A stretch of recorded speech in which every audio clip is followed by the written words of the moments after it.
अस्सलाम वालेकुम। अवामी नज़र के साथ मैं हूं शेख उसामा।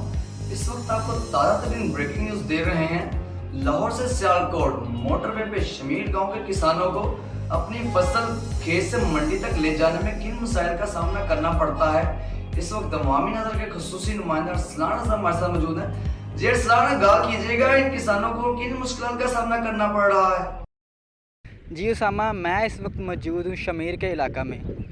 यहाँ पे मोटरवे तो बन रही है, लेकिन मोटरवे के एक साइड पे गांव और एक साइड पे गांव वालों के खेत हैं। गांव वालों का कहना है कि उन्हें गुजरने के लिए खेतों तक रसाई नहीं मिल रही। और आइए हम उनसे पूछते हैं गांव वालों से उनका क्या मुतालबा है। जी बताइए सर, आपका क्या मुतालबा है? अस्सलाम वालेकुम सर, ये लाहौर से जाने वाला रास्ता सियालकोट, ठीक है। यहाँ से हमें कुछ थोड़ी सी ना मुश्किलात आ रही है कि गांव से खेतों तक जाने के लिए हमें रास्ता तो है, पीछे भी है और आगे भी है, ठीक है। लेकिन यहाँ पे मोटरवे है ना, वहीं से हमें गुज़रने के लिए रास्ता नहीं मिल रहा, ठीक है। तो हमारी अपील है और रिक्वेस्ट है गवर्नमेंट से और फ़ौजी अरकान से, ठीक है, कि हमें नीचे से गुज़रने के लिए रास्ता चाहिए, ठीक है। वज़ीर आला से भी हमारी रिक्वेस्ट है कि बहुत बहुत मेहरबानी होगी कि हमें मोटरवे के नीचे से गुज़रने के लिए रास्ता मिल जाए। जी